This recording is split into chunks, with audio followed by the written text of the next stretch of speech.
السلام علیکم بھائی صاحب، آواز آ رہی ہے آپ کو؟ جی جی، کیسے آپ؟ خیریت سے؟ اللہ تعالیٰ کا بڑا احسان ہے، تھینک یو سر۔ آپ سنائیں، آپ کیسے ہیں؟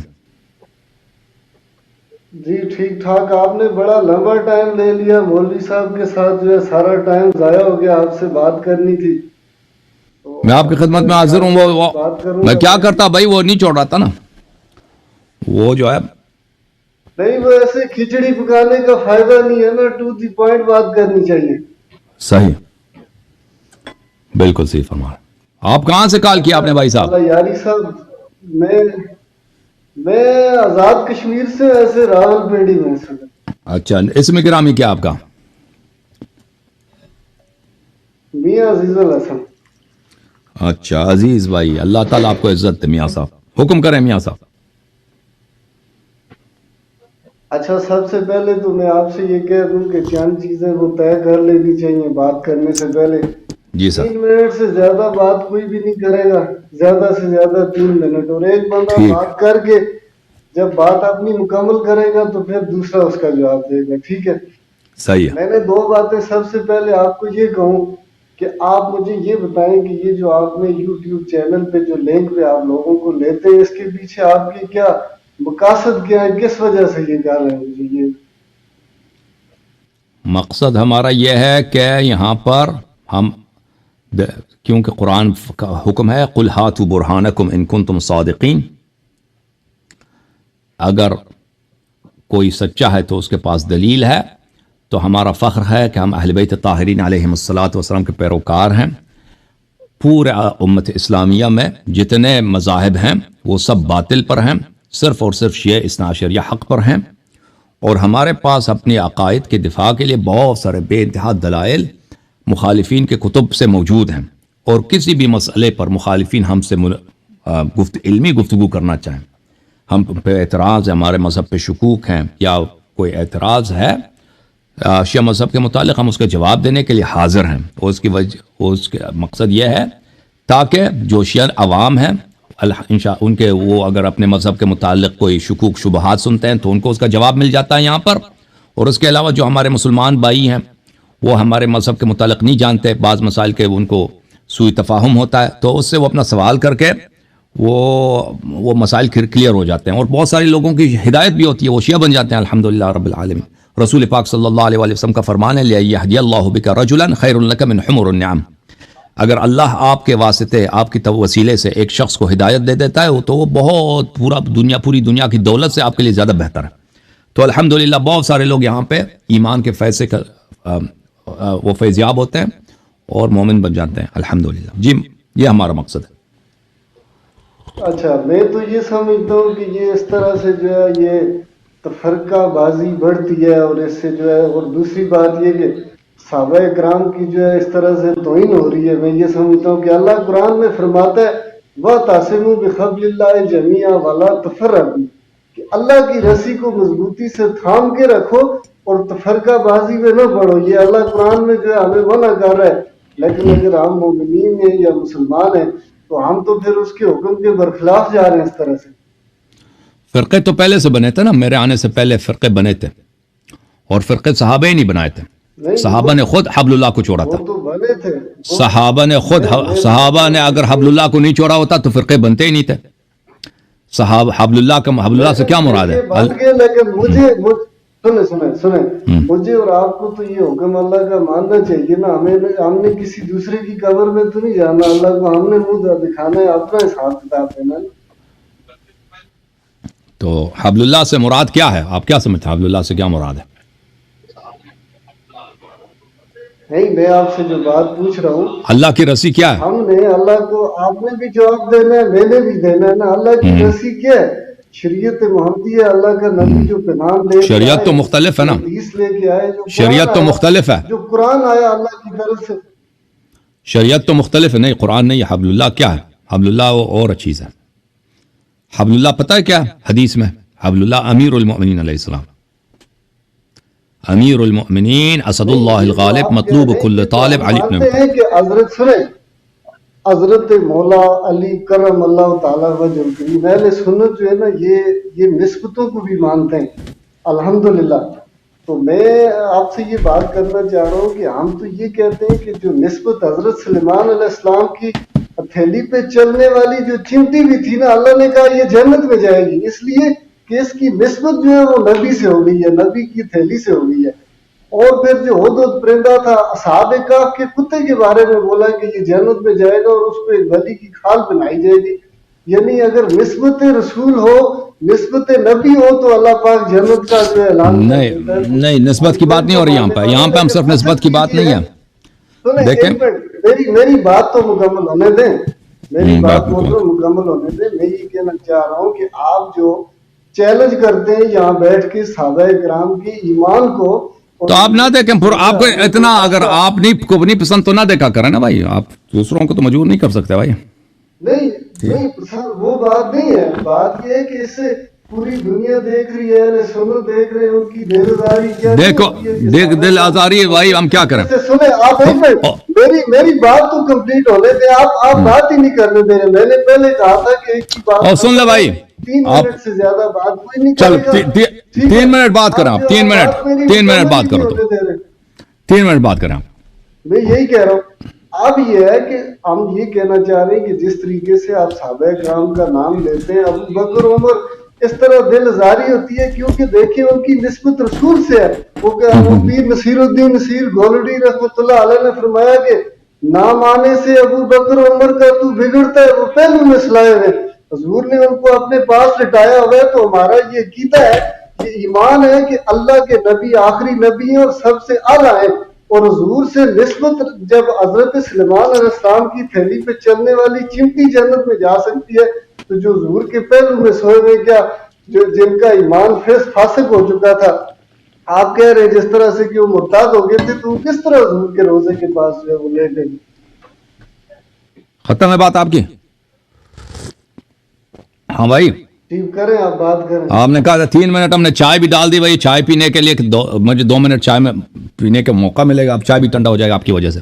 چلیں، آپ نے 3 منٹ بات نہیں کی تو پہلی بات، اب میرے 3 منٹ ہے، اب میرے 3 منٹ ہے، 3 منٹ ہے میرے بھائی صاحب، اب 3 منٹ سن کے آپ سے خدا حافظی ہے، یہ میری باری ہے، پھر اس کے بعد آپ سے گفتگو نہیں ہے۔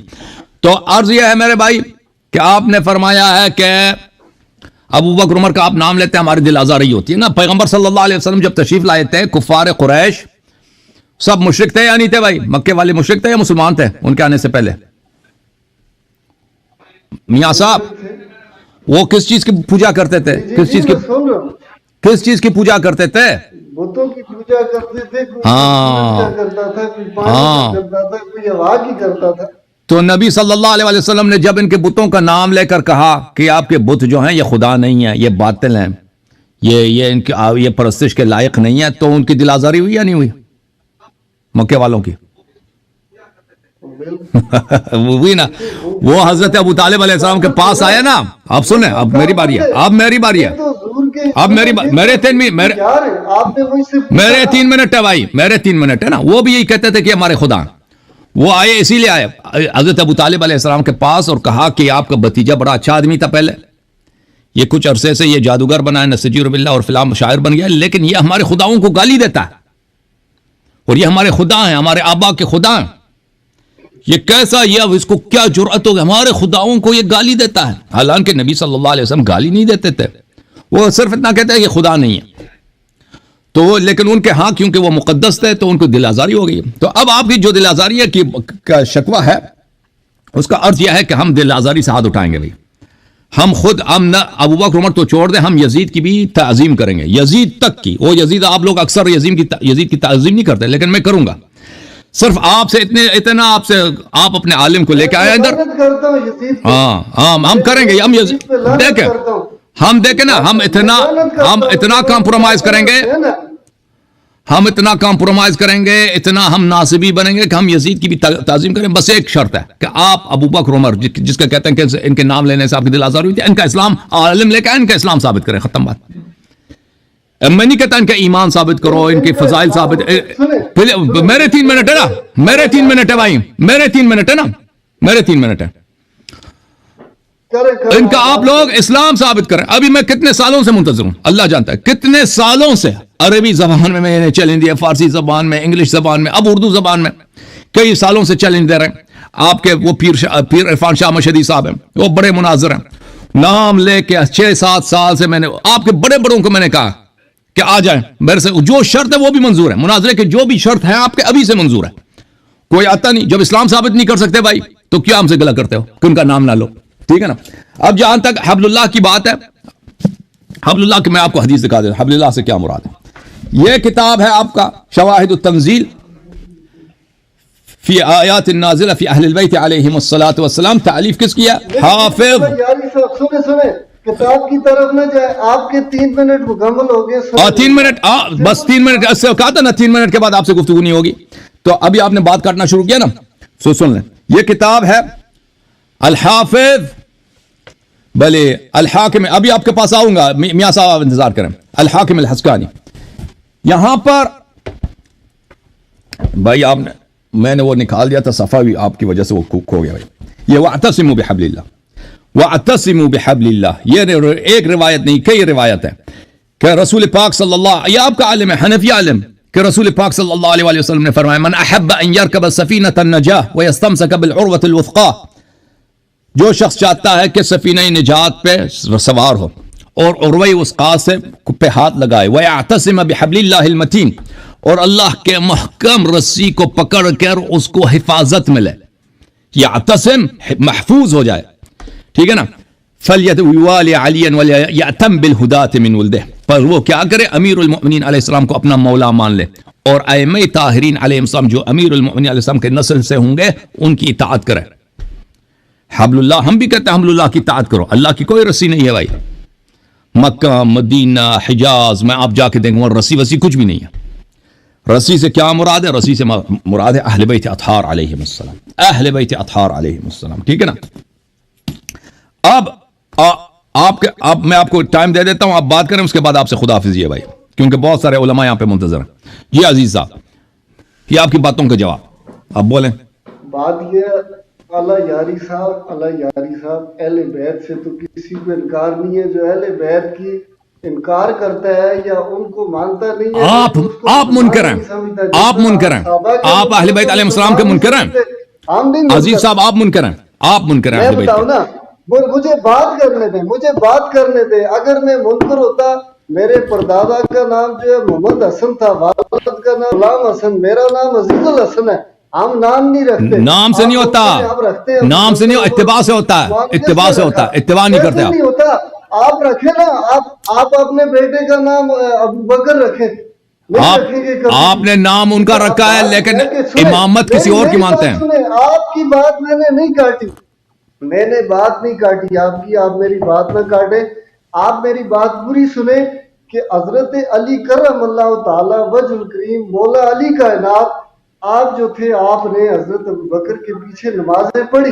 اگر حضرت ابو بکر کا ایمان نہیں تھا تو وہ ان کی نمازیں کس طرح سے ہوگی, وہ کہاں سے ثابت کریں گے کہ آپ عبادت میں مشہور تھے, کس طرح نہیں پڑھی. نہیں, یہ تو جھوٹ بول رہے ہیں, آپ نے پڑھی نا, یہ تو آپ خود کہہ رہے ہیں نہیں پڑھی. بس یہی ہے, چلیں یہ بھی جواب دے دیتے ہیں بھائی.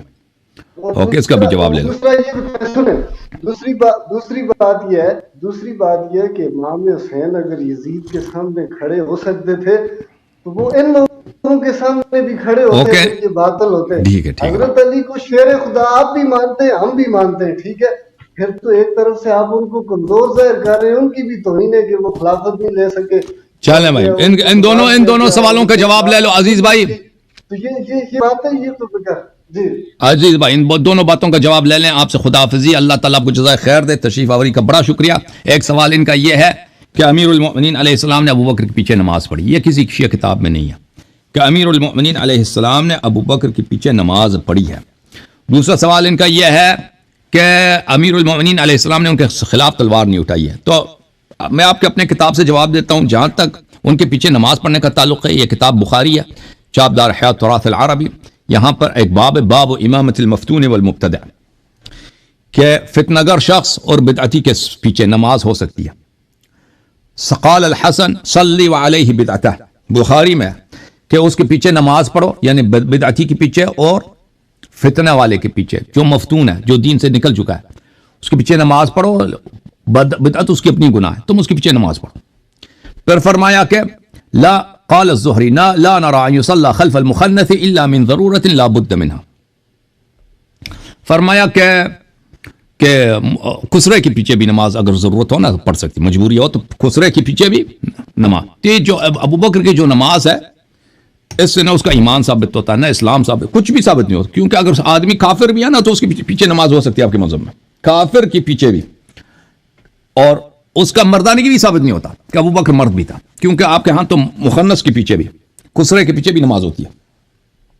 اچھا میں آپ کی خدمت میں عرض کروں کہ اسلام کے متعلق جہاں تک تعلق ہے کہ آپ کہیں گے کہ اس کافر کے پیچھے نماز کیسے ہو سکتی ہے، تو وہ آپ کے علماء نے خود کہا ہے. میں وہ بھی آپ کو دکھا دوں.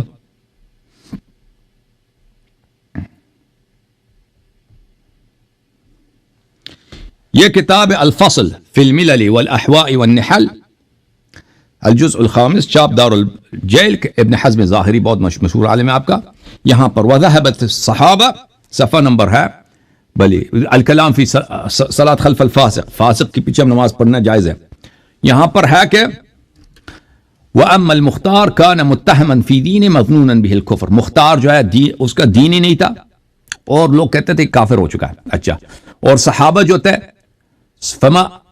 فما تأخر قط أحد من الصحابة الذين أدركوا المختار بل ابن عبيد والحجاج وعبيد الله ابن زياد وحبيش ابن دلجة وغيرهم عن الصلاة خلفهم، وهؤلاء أفسق الفساق. جن صحابہ نے ان لوگوں کو دیکھا ہے، ابن عبید کو دیکھا ہے، حجاج کو دیکھا ہے، عبید اللہ ابن مرجانہ کو دیکھا ہے، فلان فلان، یہ تو افسق فساق تھے اور مختار کافر بھی تھا. ان کے پیچھے سب صحابہ نے نماز پڑھی ہے. تو آپ کے مذہب میں کافر کے پیچھے بھی نماز ہوتی ہے بھائی. تو یہ نماز پیچھے پڑھنے سے اس کا کچھ بھی نہیں بنتا بھائی. ابو بکر کا اسلام بھی ثابت نہیں ہوتا، مردانگی بھی ثابت نہیں ہوتی اس کی، کیونکہ خسرے کے پیچھے بھی مجبوری میں نماز ہو جاتی ہے آپ کے ہاں. اچھا، اس کے بعد میرے بھائی جہاں تک ان کے خلاف تلوار نہ اٹھانے کی بات ہے تو سن لو، وہ بھی جواب اپنی کتاب سے سن لیں آپ، تاکہ آپ کو اچھی طرح سے تسلی بخش جواب مل جائے. عزیز میاں صاحب،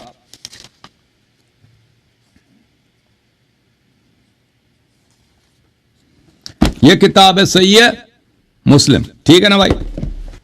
کتاب دکھا کے پڑھتے ہیں نہیں پڑھتے بھائی؟ صحیح ہے مسلم، چھاپ دار الفکر. کتاب کب چھپی ہے؟ سنہ 2010 میں. اچھا، باب فی طاعت الامراء وان منعوا الحقوق. امراء خلفاء اگر ظالم بھی ہوں تو ان کی طاعت واجب ہے. حدیث کون سے بھائی؟ حدیث نمبر ہے 1847 اور مسلم کی، صحیح مسلم کی حدیث ہے بھائی. اوکے. فرمایا رسول پاک صلی اللہ علیہ وسلم یکون بعد ائمۃ لا یہتدون بہدای، میرے بعد جو خلفاء آئیں گے وہ میرے ہدایت پہ نہیں ہوں گے. ولا یستنون بسنتی، میرے سنت پہ بھی نہیں ہوں گے. وسیقوم فیہم رجال قلوبہم قلوب الشیاطین فی جثمان انس، وہ ایسے لوگ ہوں گے کہ وہ خود بظاہر انسان، ان کا روح شیطان. میرے بعد جو خلفاء آئیں گے نا، میرے سنت پہ نہیں ہے، میرے ہدایت پہ نہیں، وہ شیطان انسان کی صورت میں ظاہر ہوں گے. صرف شیعہ براتی نہیں آئی، صرف پیغمبر صلی اللہ علیہ وسلم نے جو برات کیا نا کتاب مسلم میں، وہ اس طرح برات کوئی شک کر ہی نہیں سکتا. ٹھیک ہے، یہ آپ کا مسلم ہے، ٹھیک ہے نا. تو حذیفہ کہتا ہے کہ میں اس زمانے میں کیا کروں یا رسول اللہ؟ فرمایا تسمع وتطیع للامیر وان ضرب ظهرك واخذ مالك فاسمع واطع. اس امیر کی طاعت کرو، وہی جو شیطان ہے، جو خلیفہ بنا ہے. شیطان انسان کی صورت میں آ کر خلیفہ بنا، آپ نہ ہدایت نہ سنت، اس کی طاعت کرو. آپ کے پیٹھ پہ کوڑا بھی مارے اور آپ کا مال ظلم کے ساتھ چھین لے، پھر بھی اس کی طاعت کرو، اس کی بات سنو. ٹھیک ہے نا. تو آپ کہتے ہیں کہ امیر المؤمنین علیہ السلام نے ان کے خلاف تلوار نہیں اٹھائے، تو پھر وہ اگر آپ کی شریعت میں حرام ہے تو پھر وہ کیسے وہ کر سکتا ہے بھائی؟ ٹھیک ہے نا. شیطان بھی ادھر آ کے خلیفہ بن جائے تو امیر المؤمنین علیہ السلام تلوار نہیں اٹھا سکتے آپ کے اپنی مذہب میں. تو پھر یہ کبھی نہیں کہنا کہ وہ کیوں انہوں نے تلوار نہیں اٹھایا.